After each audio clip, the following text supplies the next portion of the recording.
En este momento actualizamos las noticias en France 24. Yo soy Rosa Pérez Masdeu. Vamos allá. Alivio en la sala, según el presidente de la Conferencia de Seguridad de Múnich, cuando Marco Rubio se ha dirigido a los europeos en tono conciliador y ha asegurado que Estados Unidos prefiere contar con sus aliados en la reforma del orden mundial. Desde Múnich también Reza Pahlavi, el hijo del último Shah de Irán, pidió ayuda a Trump para acabar con la República Islámica, mientras el presidente estadounidense anunció que dirigió el portaaviones Gerald Ford al mar Arábigo por si fracasan las negociaciones con Teherán. Y en Venezuela, mientras se sigue debatiendo la ley de amnistía, 17 personas han salido de la cárcel, según informó el presidente de la Asamblea Nacional, Jorge Rodríguez. La noticia ha sido confirmada, eso sí, por la ONG Foro Penal.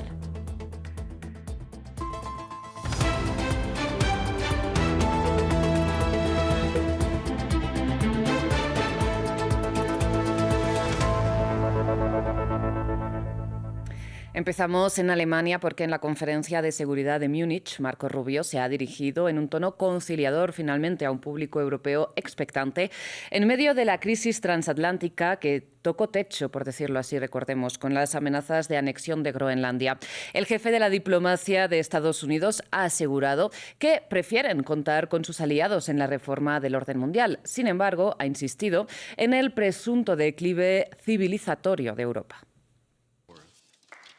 Es un mensaje para calmar las tensiones el que el secretario de Estado estadounidense, Marco Rubio, quiso dirigir a los europeos en Múnich.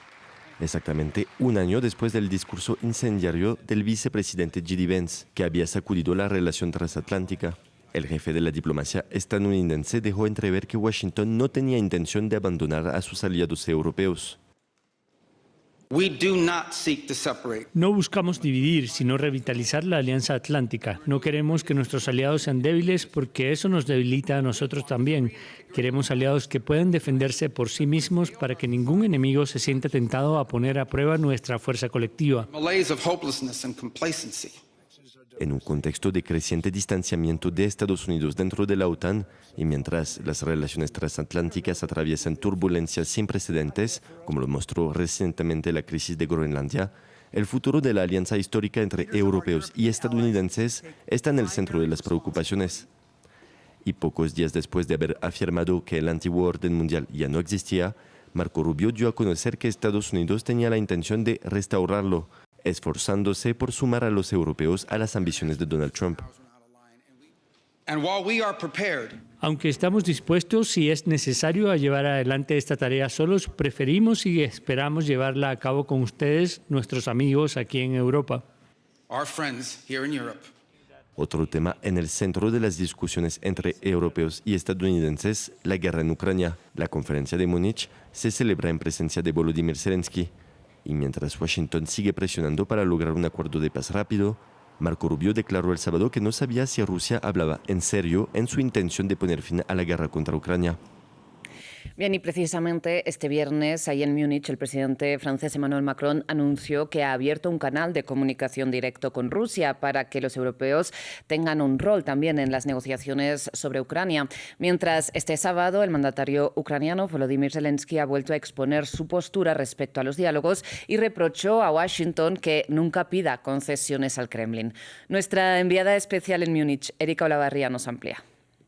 Él volvió a mencionar, como lo hace siempre en sus discursos, ¿no? Apelar a la parte sensible primero, a mencionar lo que significa para su país 4 años de guerra, las pérdidas humanas y simplemente por citar, en enero dijo ha habido 6.000 ataques de drones, 150.000 ataques de misiles y de bomba. Agradeció a todos los países europeos, a la OTAN y también a Estados Unidos por la ayuda militar, pero sobre todo a Europa, que acaba de entregarle un préstamo de 90 billones de euros, y también a la OTAN por dar prioridad a su lista. Pearl es la lista de prioridades que ha establecido Ucrania, básicamente ayuda en lo que es la defensa aérea, pero dice, bueno, seguimos sufriendo, no hay ninguna central eléctrica o energética, dice, ucraniana, que no haya sido tocada por un bombardeo en estos 4 años, pero pese a ello seguimos teniendo electricidad, así que ahí también rindió su homenaje al pueblo ucraniano, con una crítica especial hoy a Irán, visto que hay manifestaciones aquí en Múnich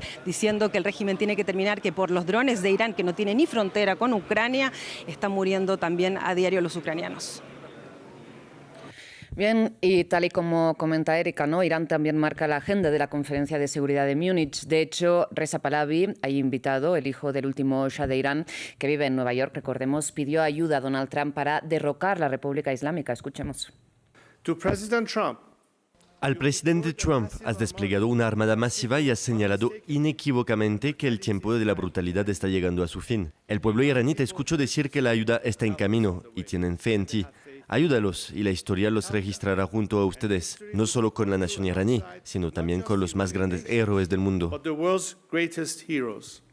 Y estas peticiones del hijo del Shah llegan solo un día después de que el presidente estadounidense Donald Trump anunciara que redirigió el mayor portaaviones del mundo, que lo tiene Estados Unidos, el USS Gerald Ford, desde el Caribe hacia el mar Arábigo, por si los diálogos con Teherán no van como él desea. El informe es de Gabriel Colchen. Trump sube la presión un escalón más. El presidente estadounidense ordenó el despliegue del portaaviones USS Gerald Ford a Medio Oriente. Al tiempo que intenta intimidar a Irán, también se prepara seriamente para una guerra en caso de no llegar a un acuerdo.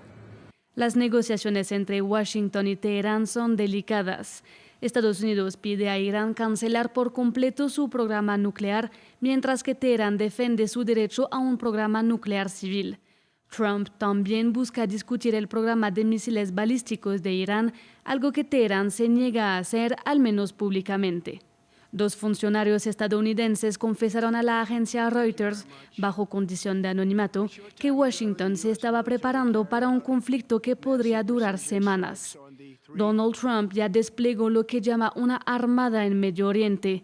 Está constituida por el portaaviones Abraham Lincoln, buques destructores que pueden derribar misiles balísticos iraníes, navíos de combate y submarinos que pueden lanzar misiles hasta Irán.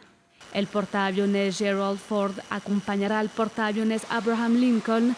Es el más grande del mundo, tiene 2 reactores nucleares, puede albergar a más de 75 aviones militares y dispone de radares sofisticados para poder controlar el tráfico aéreo. Su tripulación incluye a más de 4.000 soldados y se estima que operarlo cuesta millones de dólares al día.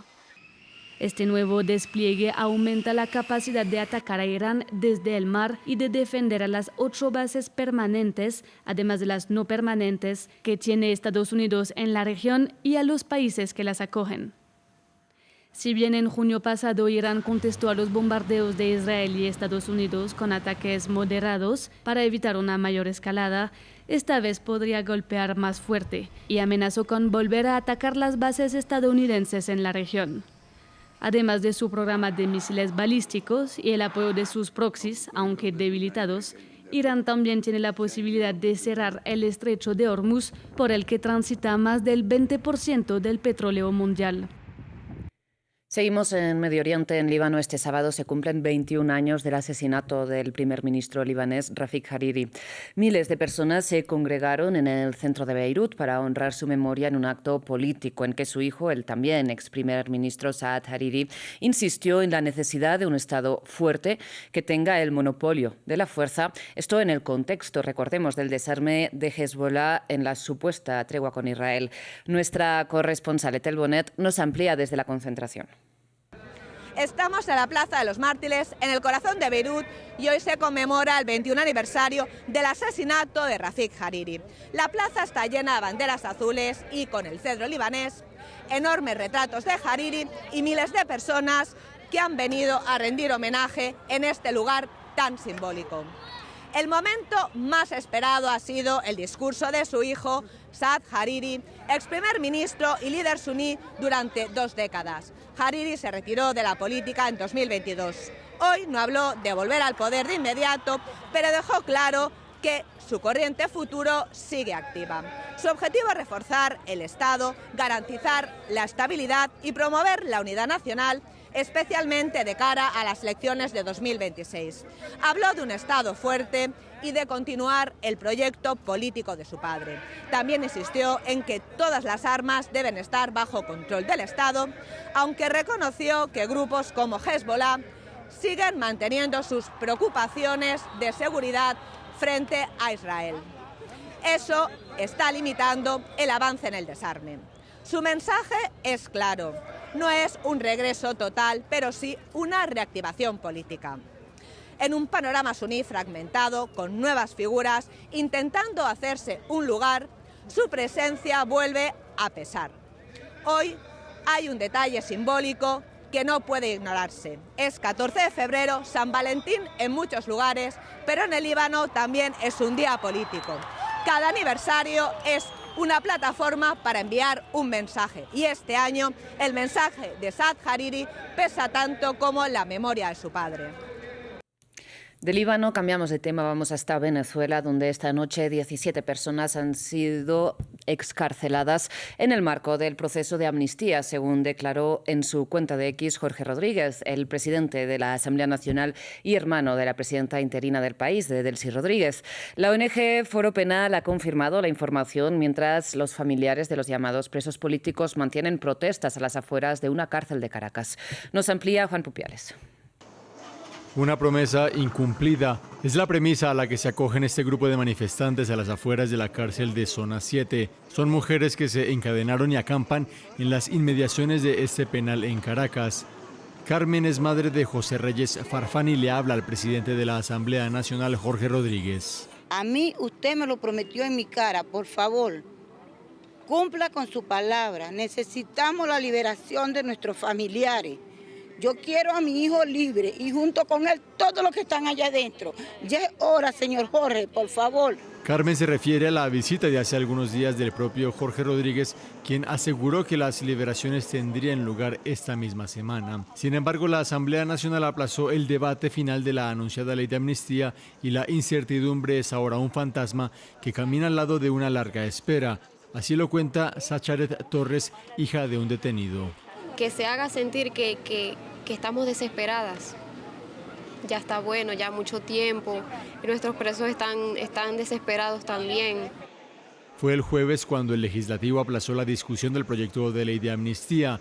En el centro del debate, un artículo que obligaría a los indultados a seguir presentándose ante un tribunal. De Venezuela vamos a Cuba, donde las autoridades informaron que ya está bajo control el incendio en una refinería de La Habana que empezó este viernes por causas desconocidas todavía que están siendo investigadas. Lo que sí se conocen son algunas, de las consecuencias, y es que el incidente ocurre en el pico de crisis energética de la isla tras años de embargo estadounidense agravado por el nuevo bloqueo petrolero impuesto por Donald Trump. Cuba se hunde en una espiral trágica, mientras Estados Unidos sigue asfixiando a la isla con el bloqueo petrolero. El viernes se produjo un incendio en una refinería de petróleo en La Habana. El fuego inició no muy lejos de donde estaban amarrados 2 petroleros. El país está racionando su energía, las universidades están cerradas y se han reducido las horas lectivas y laborales. Para los cubanos, incluso desplazarse es difícil. Los residentes dependen en gran parte de triciclos eléctricos y bicicletas. Que ahora entre los visitantes y los triciclos eléctricos son los transportes que van a hacer ahora aquí en Cuba. El visitaxi porque va a ser local y el triciclo que se va a mover un poco más distante. Gracias a eso, el transporte en Cuba va a ser un poco mejor. Mientras tanto, todo lo que sea combustible va ahora mismo al piso. Si los carros están dando con el cinto, imagínate tú, la gente tiene que llegar a sus casas y por la noche más todavía, por la noche parece un desierto, no tú ves en la calle es esto, no se ve otra cosa. La ONU está muy preocupada por la situación y pide que se levanten las sanciones. Dicen que si los camiones no pueden obtener combustible, no pueden entregar productos básicos a la población. Así que no hay agua potable, ni comida, ni medicinas. Por lo tanto, todo el sistema de protección de la población, de protección de sus derechos a la alimentación, a la salud y al agua, está desmantelado.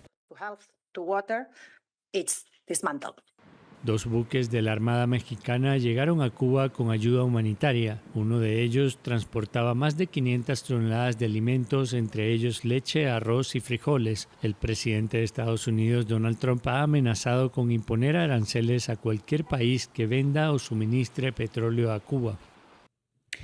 Bien, y cerramos en Brasil, donde ya empezó el carnaval.